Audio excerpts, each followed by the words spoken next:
So what you just witnessed was a recording. Checked into a hostel, paid the money, they accepted my payment, gave me a receipt, appointed me a room that the maid was cleaning up, and I was waiting to go into it at 2 o'clock. Told me that it would, that it would be no problem. The age gap there would be no problem. Suddenly this guy shows up. He's the owner or the manager, and he's hostile. He's immediately hostile. You don't hear it all. He says that it's not going to refund my money. It's between me and Booking. It's not between me and Booking.com because they already accepted payment. Secondly, he says he ran my background, says I was arrested in Chile. I wasn't arrested in Chile. At least they told me I wasn't. It could be a lie, but it was unlawful, illegal detainment anyway. It's just part of the game I go through everywhere in the world. Every targeted individual goes through it. I was illegally and unlawfully detained in Chile at the border, harassed, terribly harassed. That's part of the game. And then San Diego was another illegal and unlawful arrest by the corrupt San Diego police for confronting an organized stalker in the hospital where I was being stalked in the VA hospital in San Diego. That's another story. The point is, he should not know all that. He should not be running background. Some pissant, small-time hostel owner in Bucharest, Romania, should not be running the background of his guests, much less an American who lives on the other side of the world. That's weird. That's really weird behavior. But what you don't see is that when he refuses to give me my money and develops an attitude with me, I get an attitude with him, and so we go back and forth. But what you don't see is him pulling a weapon out. He pulls a nunchucks out of his shirt, one of those big metal rods, starts swinging it at me. I've already departed his hostel. I'm not even in his hostel. His hostel ended on the second floor. He's following me downstairs with a pair of metal nunchucks, swinging them at me, threatening me. I'm not even in his hostel anymore.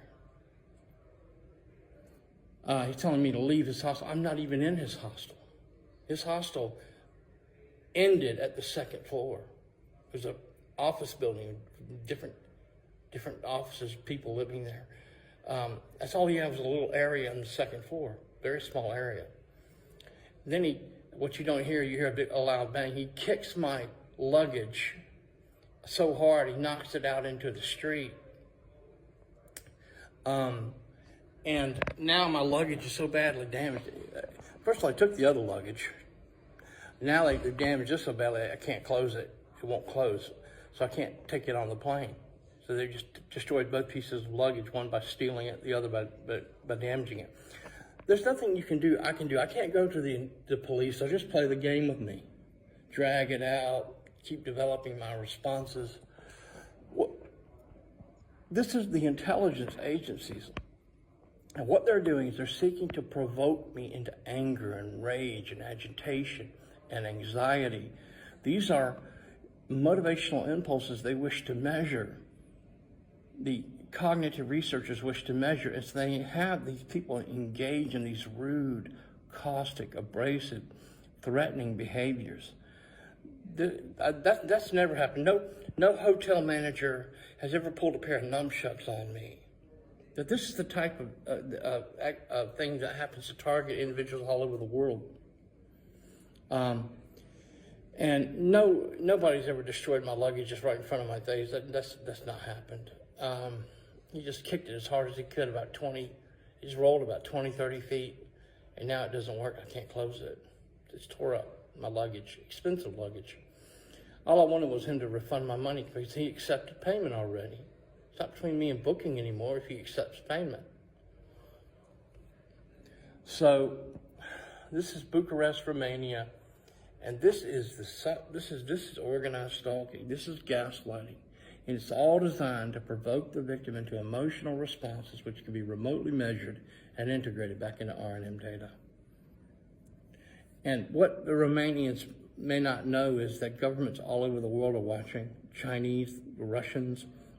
I've been every country in South America, every country in Europe, every country except Guatemala in Central America, countries in the Caribbean, several countries in Asia and the Middle East.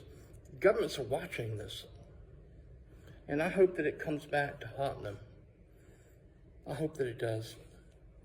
Because this can't happen without the governments playing along and with the Americans in their 27-year investigation as they continue to torture and terrorize me on a daily basis. This is Brian 2. September the 11th, 2024. Approximately 2 o'clock in the afternoon.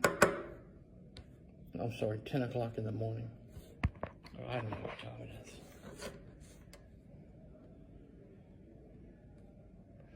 I'm sorry, 3:35 in the afternoon. So that's how disoriented and drowsy I am. They go after the victim, they torture the victim to near incoherency. I haven't slept at all in 2 days. They didn't let me sleep last night, didn't get any sleep the night before. So over 2 days I haven't slept at all. And then they use these games, these scripted mind games. It's Brian 2. The victim is tortured to near incoherency, and then the government contractors capitalize off the mistakes and poor decisions. Off the mistakes and poor decisions they force the victim to make each day trying to function and survive.